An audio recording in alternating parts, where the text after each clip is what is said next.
नमस्कार, आप सभी का स्वागत है हमारे चैनल भारत 24x7 पे। आपके साथ में हूँ ज्योति। देखिए, जिस तरीके से सासाराम नालंदा में रामनवमी को लेकर सांप्रदायिक हिंसा बढ़ी थी, इसको लेकर लगातार पक्ष और विपक्ष एक दूसरे पर निशाना साध रहे हैं और कहीं ना कहीं पूरे राजनीति में ये मुद्दा जो है एक खलबली की तरह मच गई है। और इसी को लेकर आज बीजेपी के नेता प्रतिपक्ष विजय कुमार सिन्हा मीडिया से मुखातिब थे। उन्होंने कहा कि जो काम सुशासन की सरकार को करना चाहिए, अब उसे बीजेपी करने जा रही है। हम ऐसा क्यों कह रहे हैं, हम आपको बता दें कि विजय कुमार सिन्हा ने कहा कि सासाराम और नालंदा में जिस तरीके से हिंसा बढ़ी है, उसकी जांच के लिए उसकी पीछे की कारण क्या है, उन तमाम पहलुओं पर धरातल पे क्या है, इन तमाम जानकारियों को इकट्ठा करने के लिए आज बीजेपी की 2 विधायक टोली जो है, 2 टीमें जो है वो सासाराम और नालंदा के लिए रवाना होगी और वहां जाकर वो वहां का जायजा लेगी और साथ ही साथ जिस तरीके से वहां जो घटनाएं हुई हैं और लोगों के विश्वास के साथ खिलवाड़ हुआ है, फिर से लोगों में एक तरीके के विश्वास कायम करने के लिए, एक तरीके से उन्हें कहीं ना कहीं कहा जाए तो न्याय दिलाने के लिए बीजेपी काम करेगी। तो पहले आप सुनिए कि विजय कुमार सिन्हा के द्वारा क्या कुछ कहा गया है। आज 2 टीम हमारे विधायकों की 2 टीम निकल रही है विधानमंडल की। एक सासाराम जा रही है और हम नालंदा जा रहे हैं, वहाँ की वस्तु स्थिति को समझने के लिए और लोगों को न्याय मिले, सामाजिक सद्भाव बढ़े, समाज के अंदर शांति आए, यही हमारा मिशन है।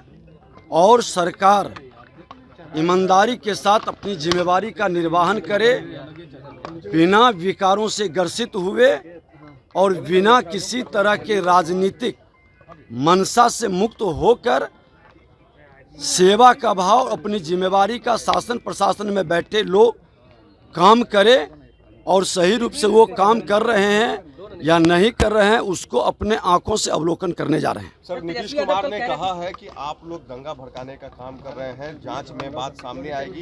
ये बहुत ही ज्यादा सबूत अब धीरे-धीरे मिल रहे हैं कि माननीय नीतीश कुमार जी बिहार के मुख्यमंत्री हैं और वो अपने इकबाल खत्म कर चुके हैं, क्योंकि अपराधी और भ्रष्टाचारी की जमात के साथ सरकार चला रहे हैं।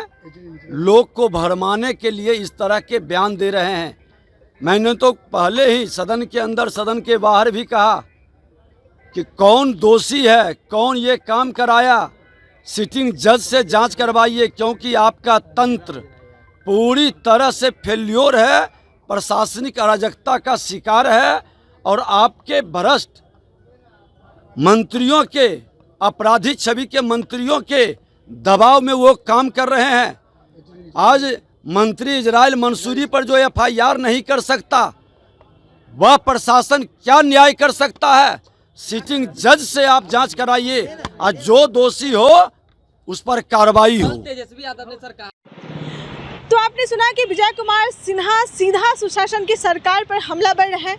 उन्होंने कहा कि नीतीश कुमार को जो काम करना चाहिए, नीतीश कुमार की सुशासन की सरकार जिस तरीके से विफल नज़र आ रही है, और साथ ही साथ उन्होंने कहा कि अब बीजेपी वहां पहुंच रही है और वहां की जांच करेगी कि आखिर इस हिंसा के पीछे का कारण क्या था, किस तरीके से, क्या किसी साजिश के तहत ये हिंसा रची गई थी, या मुख्य तमाम बातों पर वो धरातल पर जाकर इसके पीछे की जो भी सच्चाई है उसे वो इकट्ठा करेगी।